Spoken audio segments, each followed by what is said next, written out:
culture. On a un peu cette double fonction-là, en fait, de développer des espaces de réflexion avec les universitaires pour outiller le milieu culturel à mieux travailler, en fait, avec les autres secteurs de la société, mais aussi à réaliser des projets terrain. Autour de Brainstorm, on a défini le projet Art au travail, qui était en fait d'inviter en fait, les entreprises privées, publiques, parapubliques à accueillir des artistes au sein de leur milieu de travail pour réaliser des œuvres, des projets en co-création avec les employés.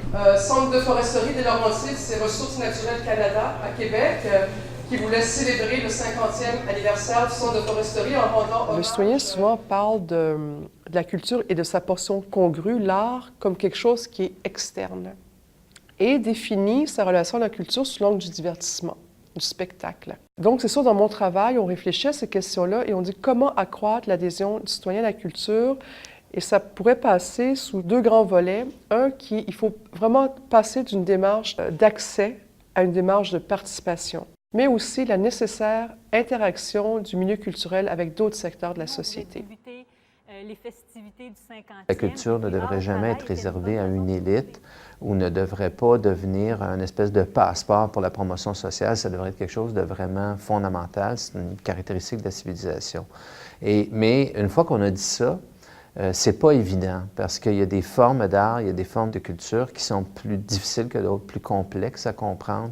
Il y a toutes sortes de barrières qui existent. Finalement, le rôle de la médiation culturelle, c'est d'aplanir ces barrières-là, c'est de faciliter un véritable engagement, une véritable implication volontaire dans une activité culturelle ou dans une activité artistique. Dans la réflexion qu'on porte à Culture pour tous, après avoir fait des projets de création collective importants avec les citoyens, on s'est dit où est le citoyen le plus souvent dans la vie? Où est-il?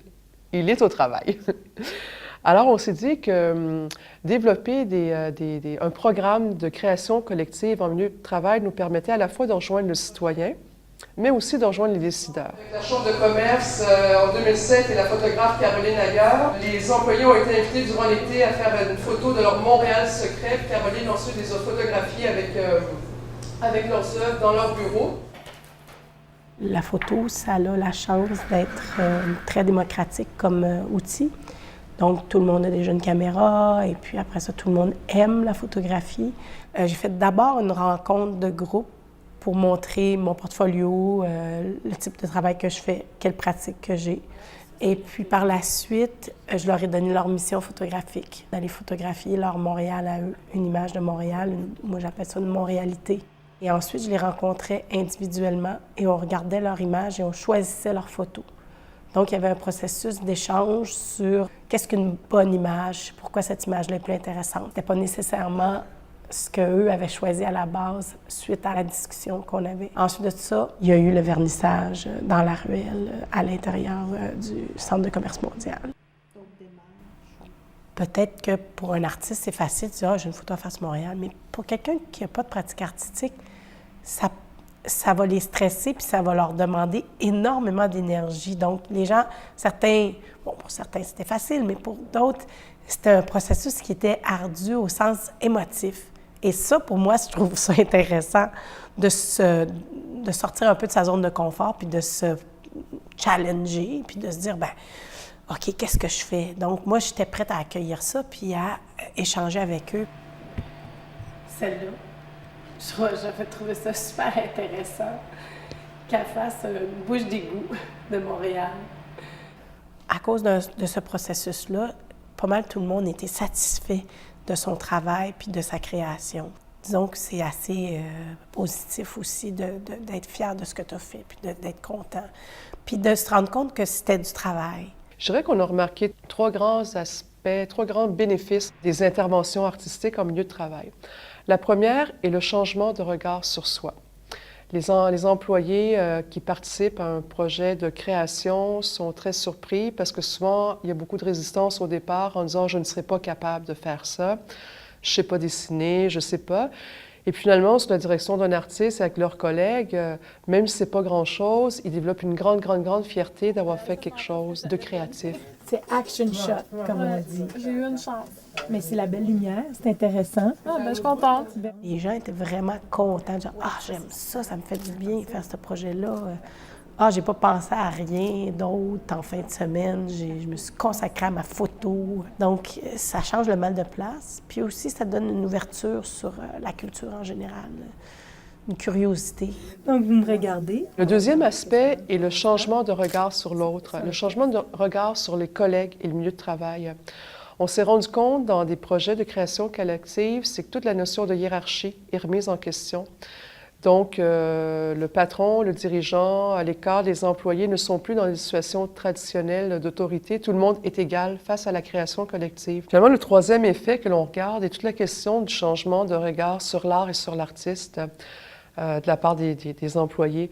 Le fait de mettre l'artiste dans un contexte normal de travail, en fait, c'est que l'artiste devient un travailleur, lui aussi. À travers une médiation, on a notre propre pratique qu'on a envie de mettre de l'avant aussi.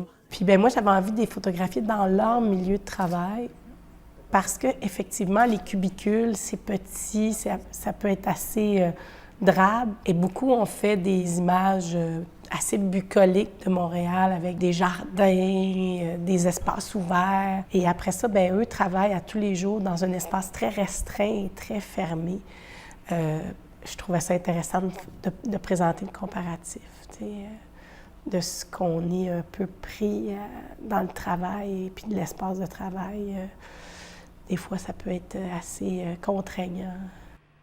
Je crois que si la médiation est bien faite, la personne qui veut entrer en contact avec la proposition artistique ou culturelle va avancer. Mais je crois aussi que particulièrement si le créateur est encore vivant, je pense que l'artiste va aussi changer son point de vue. Parce que c'est incroyablement puissant de comprendre ou de voir son travail ou de voir une œuvre à travers les yeux de quelqu'un d'autre.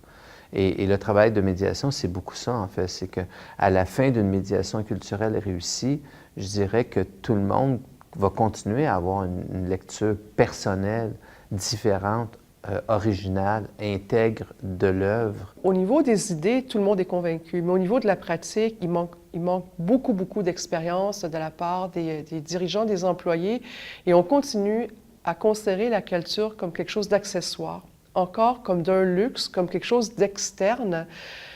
Et on visualise, on comprend mal comment concrètement, au quotidien, ça peut aider. Alors, on a un grand défi, en fait, de développer de l'argumentaire, en fait, et de documenter et de décliner les impacts et les bénéfices réels que ça peut apporter.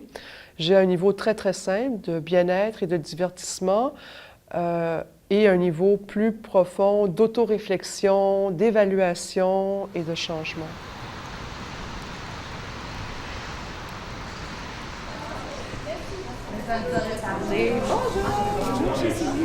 Ça fait longtemps que l'art et la gestion se côtoient sans vraiment se côtoyer, se connaissent sans vraiment se connaître et veulent se rapprocher. Bonjour à tous, merci de nous avoir rejoints dans cette bulle de nature, au cœur de la ville, pour prendre le temps d'explorer ce qui pulse et ce qui est en train d'émerger dans nos réalités complexes. On a pensé que c'était peut-être une bonne idée de créer un espace de rencontre.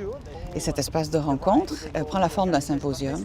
Et c'est donc un moment où toutes sortes de gens qui ont des profils différents vont pouvoir se découvrir les uns les autres et apprendre leur métier, leur pratique et voir comment ils pourraient travailler ensemble. Where we will be all together to identify initiatives and projects that we would like to do together. Quand on parle de médiation artistique, en fait, c'est vraiment le rôle de l'art. Comment l'art peut être un levier de transformation des pratiques de travail. Alors, on a nommé le symposium médiation artistique et innovation managériale pour faire en sorte d'être bien au cœur de ce croisement parce qu'il y a beaucoup de choses à découvrir et au Québec tout particulièrement, il y a énormément de foisonnement artistique et culturel et les pratiques de gestion évoluent, ou en tout cas il y a beaucoup de questionnements, mais le croisement entre les deux n'existe pas, ne se fait pas. On sait que c'est des enjeux importants parce que les entreprises aujourd'hui qui doivent s'adapter à la mondialisation sont vraiment questionnées par toutes les questions de d'adaptabilité, de changement, de créativité. Mais au Québec, c'est un champ émergent, très, très neuf. Il n'y a aucune habitude d'intégrer la culture au milieu de travail, sauf pour des moments très, très, très simples de divertissement, le party de Noël, pour mobiliser les équipes. Et on se dit, bon, comment aller un peu plus loin? Comment l'artiste peut être considéré comme un contributeur à part entière qui peut même accompagner des réflexions d'innovation en termes de gestion?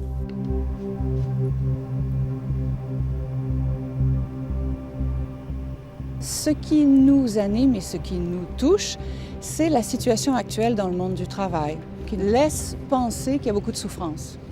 Et cette souffrance qu'on trouve et qui se répercute un petit peu partout dans nos vies est un phénomène qu'il faut essayer non seulement de comprendre, mais sur lequel intervenir.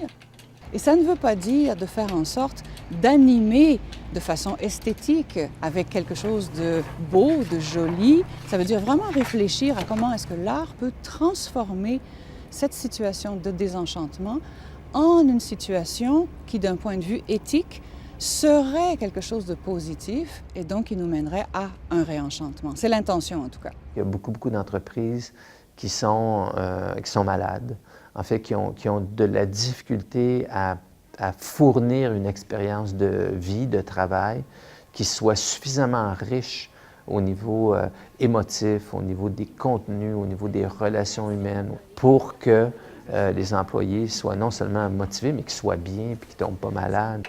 Une entreprise, c'est une micro-société. Puis en fait, pour que la vie soit vivable en société, on a besoin de la culture.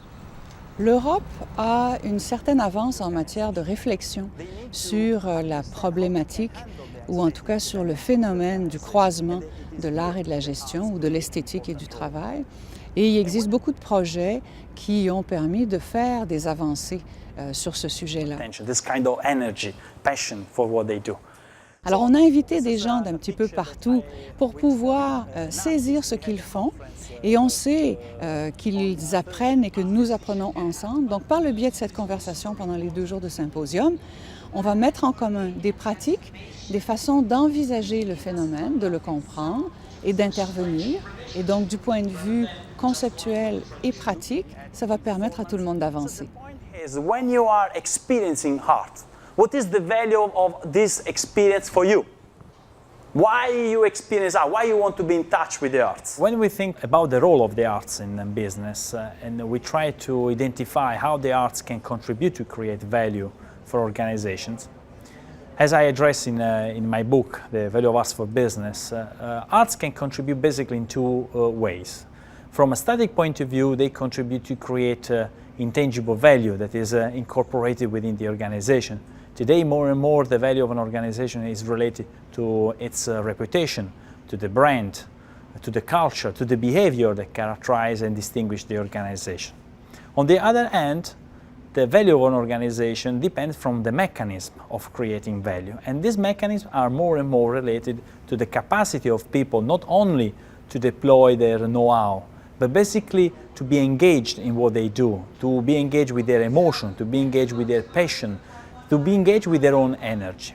When we look at the management in today's organizations, what we can say is that all the management tools are still eradicated, grounded in the scientific management principles, in the Tayloristic approach. Sans réfléchir, l'image qui vous appelle le plus. Cherchez pas à savoir pourquoi. Today, managers need to humanize organization, needs to rediscover the centrality of human being, because in a complex environment, are people those that are capable of creating new ideas, of exploring and identifying new solutions to problems, to big challenges. And in order to move forward, in order to develop a new paradigm, we need to recognize the role of arts. Arts offer a new knowledge domain because arts are capable of managing the aesthetic dimension. Through the arts, it is possible to handle the emotive knowledge in opposition to the technical knowledge. Non, ça peut être composer une chanson, mais la chanter en chœur, c'est une chose. Comme la conclusion, juste pour apprendre les paroles. Ah oui, c'est les paroles. Our workshop is about creating shared views on problems and solutions, and we are trying to utilize visual material and a structured process in order to achieve some kind of idea generation, for example. The last phase is to create an illustration, a collage, that is based on the big picture that was selected before. You can and don't hesitate to use the scissors. You can remake it. First, the people, they selected an artwork that they wanted to work with, and then they started to collect smaller images around this big picture that somehow resembles or symbolizes the reasons behind the problem. And then the next group is invited in, and they will start to rearrange this material into a new form, so the compilation starts to symbolize or tell something about the solutions that are out there for this problem. Was that with the nature thing? Well, we felt that there was a disconnect between the strategic goals of the company and the day-to-day operations. And this gentleman is suffering from too much promotion and not enough support. So he has the right incentives, the carrot. He's now the master of his domain. And he has a mentor, which is the little red bird, giving him support. And we've now given him tools such as stilts to help him keep afloat. Arts as an instrument in the history have been used for propaganda with a negative effect on community, on society. So that means that also in the organization there is a risk that managers, not ethical executives, can use arts as a way to manipulate the emotion of people. In those cases, arts will not generate benefits for the organization, in the sense that they can provide potential positive effect on the performance of the organization in the short term, but then they will have a detrimental effect on the organization. There is a risk, but I believe that those organizations that will approach the arts as an instrument to transform themselves will approach the arts from a positive side, understanding that the arts can be used as a way to transform and to make more human organization. Working across borders. The collective experience was through the perception of everyone about the pictures they brought and all the ideas coming from. Though there was no negotiation, there was only a collection of many things, and that was the interesting part, because that's the use of the art, you know, as a matter of metaphor. Ma démarche artistique s'oriente autour de l'esthétique de l'interhumain, c'est-à-dire que seul, on a nos propres gestuels, et quand on est plusieurs, on est déjà dans une gestuelle différente. C'est le côté psychologique de notre façon de se mouvoir, de dire, de parler, d'interagir avec les autres. Au symposium, j'ai fait plusieurs éléments pour en venir à faire une courte pointe qui rassemble des artefacts que les participants ont fait entre eux. C'est la mémoire sensible du symposium que je rassemble sous des carrés de tissu et qui fait un tout, la courte pointe du symposium.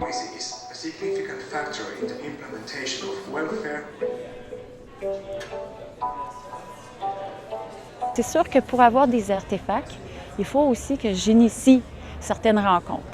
Et donc, c'est des gens qui sont stimulés, qui sont venus ici par l'art, par les entreprises, par la jonction des deux. Je leur demandais de noter différemment leur journée en piquant un bouton au carré de tissu que je leur fournissais. Ça leur a permis, c'est ça, de faire peut-être des nouvelles rencontres ou pas, ou de voir l'autre le faire. Peu importe ce que ça fait, mais ça a créé quelque chose en eux. Tu sais, au début, je pensais pas, puis après, je l'ai fait, puis là, je te le redonne, puis je suis content.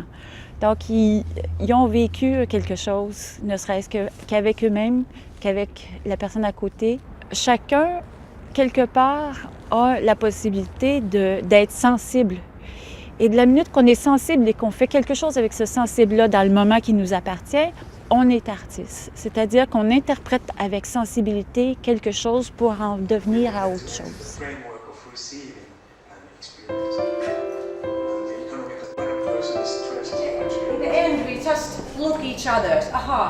We organize reflective inquiry sessions inside the organization.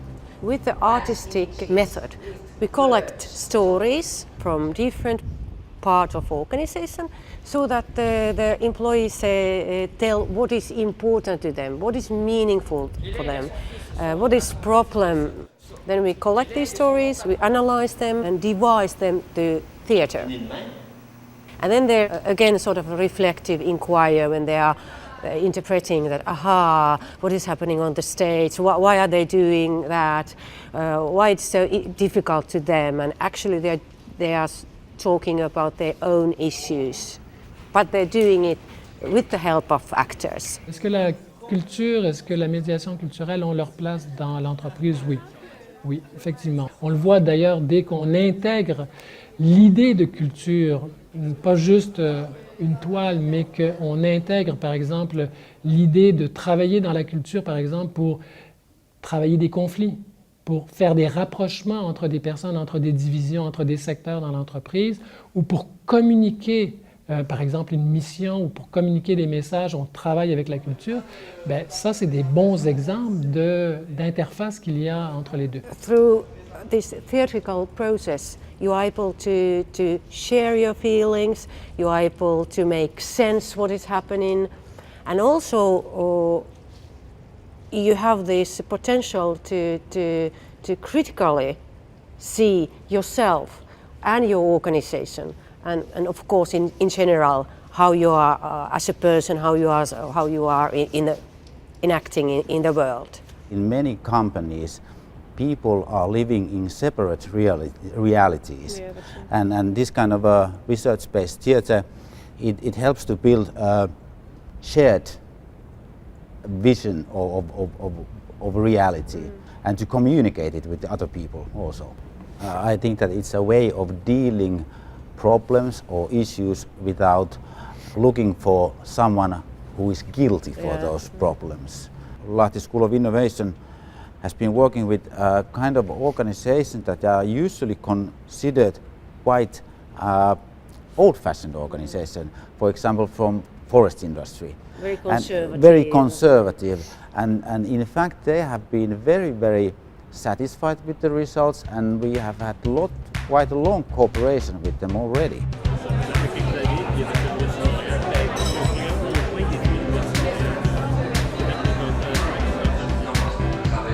On se prépare pour le moment Jutu. Donc le moment Jutu, c'est une improvisation d'une mise en contexte d'un concept qui favorise l'innovation, la créativité. On a 6 minutes, on a 20 images et on a 20 secondes par image pour présenter notre concept. Donc c'est un aide-mémoire si on veut. En si peu de temps, rentrer dans un schème d'idées, on a besoin de se rattraper à quelque chose. Les images sont là surtout pour ça et pour aider aussi le public à imaginer. Un moment Jutu, c'est un moment d'imagination collective.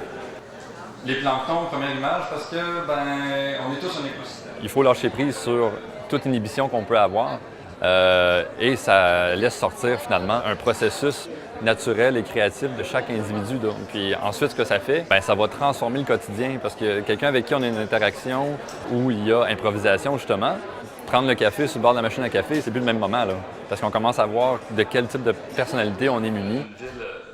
C'est l'extériorisation de la personnalité de l'individu. Donc, c'est une affirmation, c'est une confiance en soi, c'est toutes les grandes aptitudes qu'on recherche dans notre milieu de travail.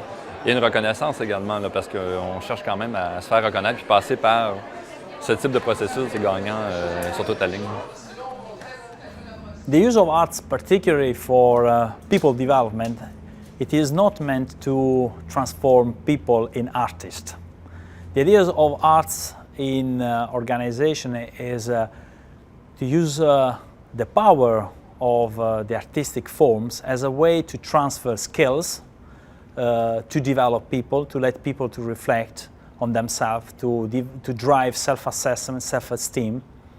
So the use of arts as a way to make people engage with what they do, not to transform people in artists. And this is the main challenge today, to let business people understand and be aware that arts can make a difference. Businesses today know that they have challenges to overcome. They know very well their own challenges, and they are looking for new approaches, for new recipes, but they don't know where to find the answers. So the next stage starting from a recognition that arts can make a difference from conceptual point of view, recognizing the role of emotion, recognizing the role of energy, of passion and soft dimension for companies' competitiveness, the next step will be to develop approaches and evidences that can prove the return on investments in arts. And of course, when we speak about the return of investments in arts, we are not only referring to quantitative data, but also to qualitative data. Not only to financial measure, but also to other kind of indicators. But at the end, we need to prove that arts make a difference, make an impact on business performance.